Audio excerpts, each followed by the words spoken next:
All right, good Sabbath to all of you. Hope you're having a wonderful Sabbath day and that you're safe and healthy and able to have the very best you can as far as a Sabbath service in these difficult, trying days that we have.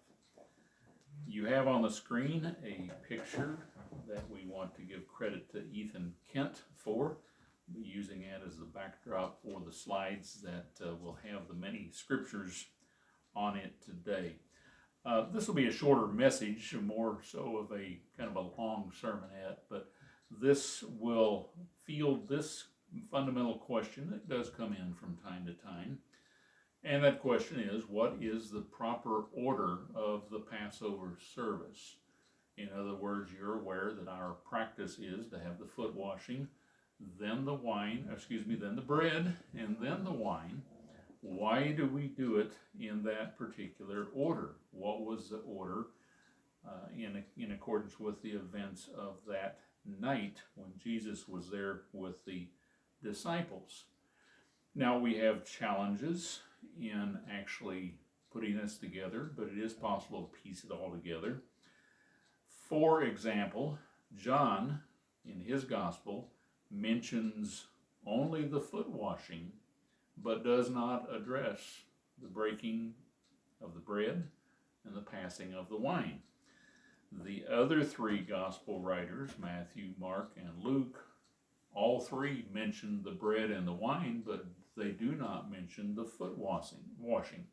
So some have wondered, why do we have the foot washing first?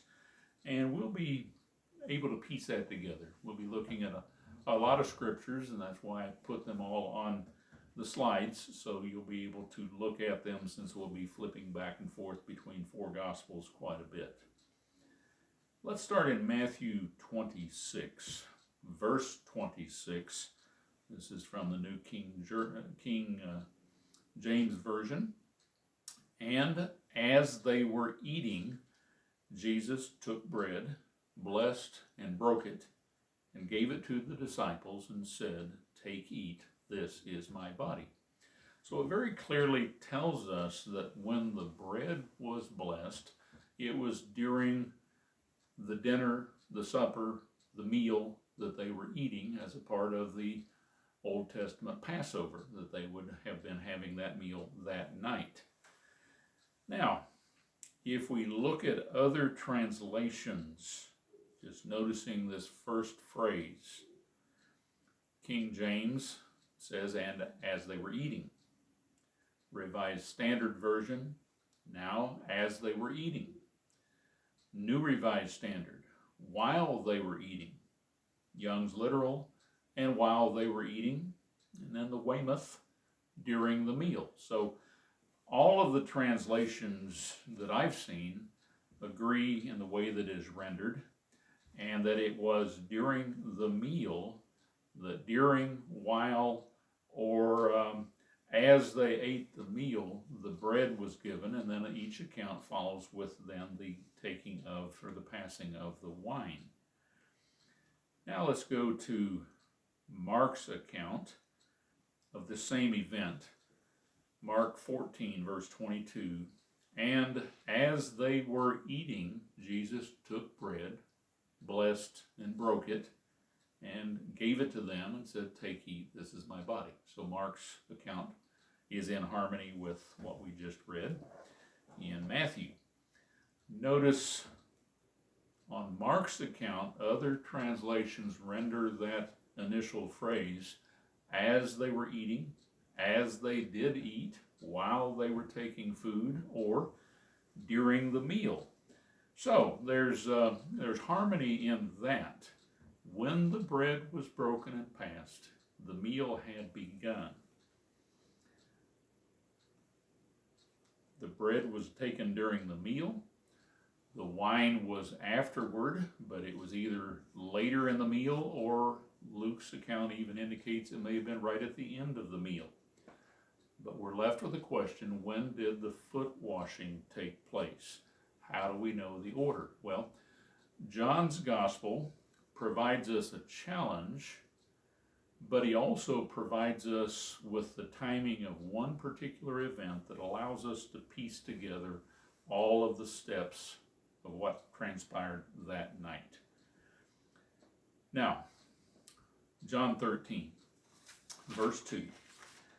This, the translation in the King James and New King James, is something that gives us a challenge, because the way it is translated, it seems to indicate that the foot washing took place completely after the supper or the dinner. So in John 13, verse 2, and supper being ended, the devil having now put into the heart of Judas Iscariot, Simon's son, to betray him. Now, we look at other translations on this key phrase, and we find a difference. You see, the King James rendered it that way, supper being ended. That was continued and followed by the New King James. But if we look at other translations, for instance, the Revised Standard and the New Revised Standard both say, and during supper. The Contemporary English says, even before the evening meal. And it's interesting the way that's rendered. Young's literal translation says, and supper being come, which also would imply, as they're getting to the time to start the meal, that the events that follow, which is the foot washing, would take place. Then the International Standard Version says, by supper time. So, when we look at these, we get a bit of a different picture. The other translations consistently render the words as beginning or start of, or it had come to the time for supper. This is when the foot washing would have traditionally taken place.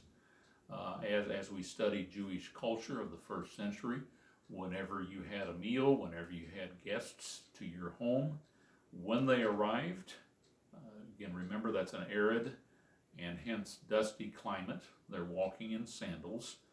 And so the culture of the day, generally a servant would be there present to wash the feet of those who had just arrived as guests. This did not happen that night. And so we then a little later see where Jesus laid off his outer garments and took water and began washing the feet. But again, it was a cultural matter. It was the custom of the day to wash the feet as guests arrived, well before sitting down for a meal. As we're looking at John 13, I want to mention a bit from Adam Clarke's commentary. Adam Clarke's commentary has been around a long, long time. It's one of the old standbys, well respected. But in looking at John 13, verse 2, this phrase, and supper being ended, he says, Adam Clarke says, rather, and he gives the Greek words, which I won't try to pronounce, but rather it should be while supper was preparing. To support this translation of the words, it may be remarked that from John, we'll look a little later at John 13, verse 26, where the sop, the bread, was dipped in some of the sauce and given to Judas. And then Judas leaves. So that would imply that that later event was when, or took place when the supper was being actually eaten. Here we continue with Adam Clarke. It appears then that supper was not then ended, as the King James implies. Nay, it is probable that it had not yet then begun, because the washing of feet was usually practiced by the Jews before they entered upon their meals. So then we read in verses 4 and 5 in John 13 that Jesus rose from supper and laid aside his garment. Young's literal translation says, and supper being come. So apparently it's time to begin the meal. Jesus laid aside his garments, took a towel, girded himself, poured water and began washing the feet of the disciples. Now, if we drop down, as we have on the screen already, we find an event that actually all four of the gospel writers mention. We drop down to verse 21, and we read, when Jesus had said these things, so this is after the foot washing,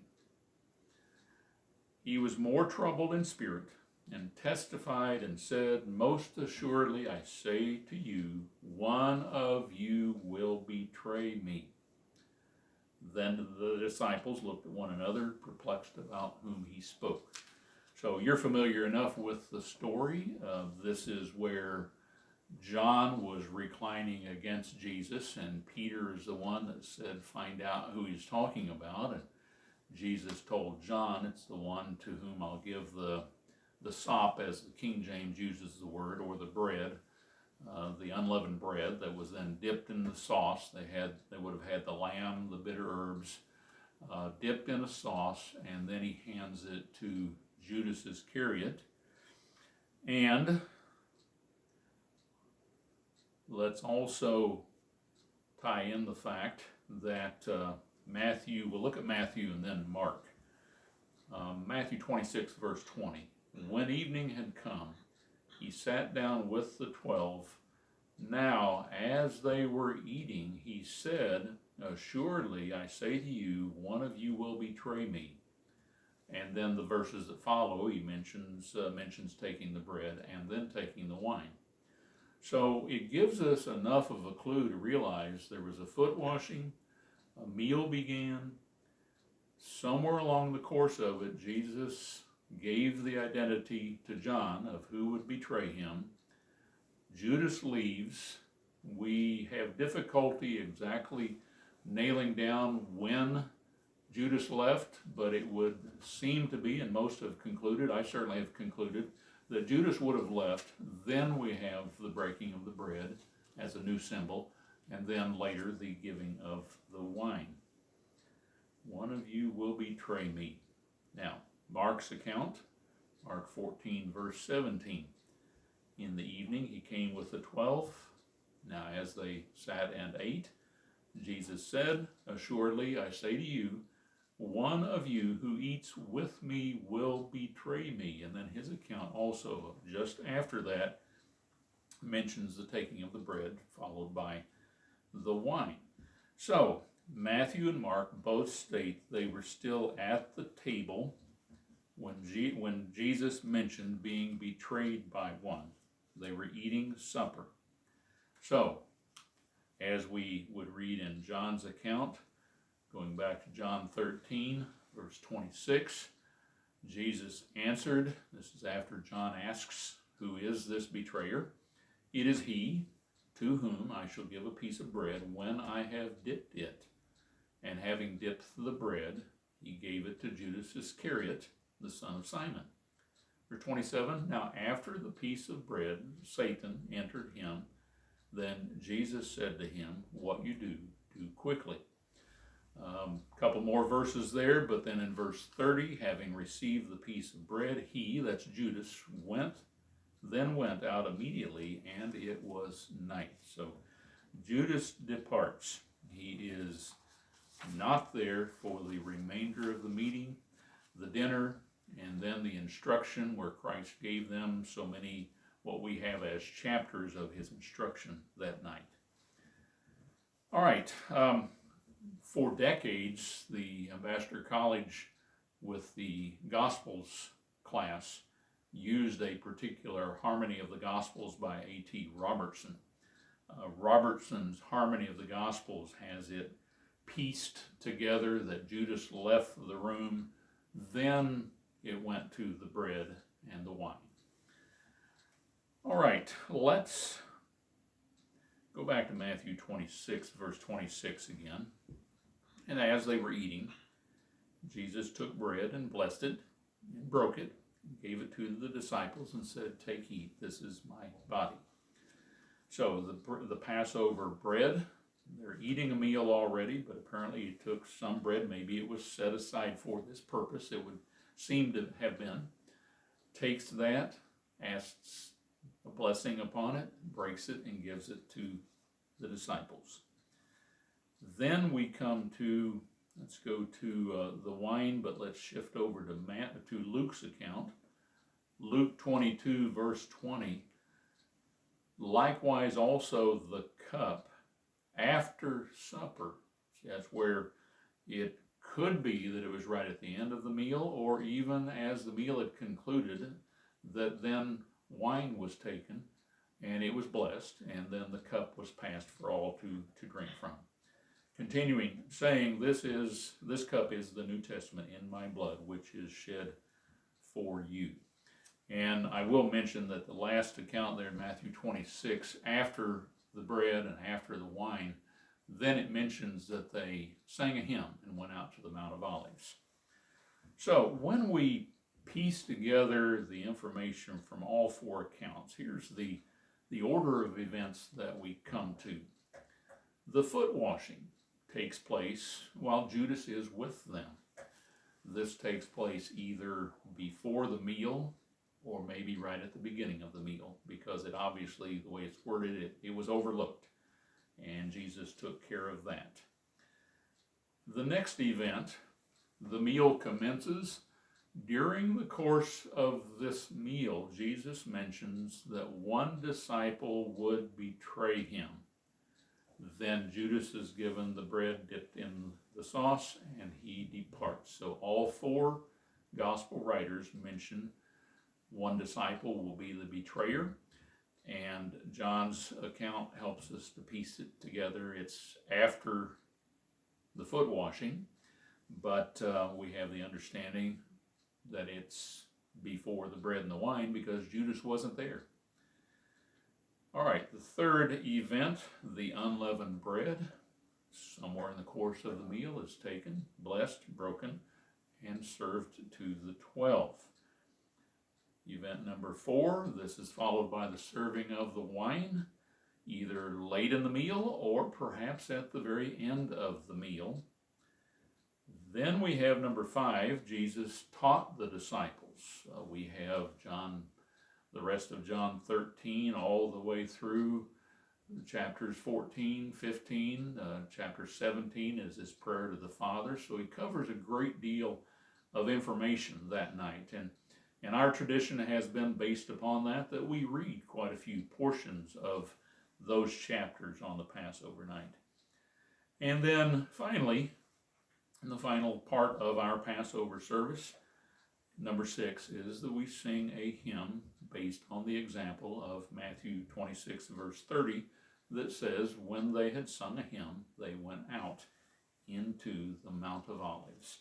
So that's, I hope, clear in piecing the different events together to demonstrate to you why it has always been the tradition of the church, based upon these scriptures, that we gather.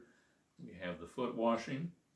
We then have the prayer over, the breaking of, the partaking of the bread, and then we have asking God's blessing on the wine, the partaking of the wine, and then the scripture reading, and then the final event is singing a hymn. So have a wonderful Sabbath day, everyone.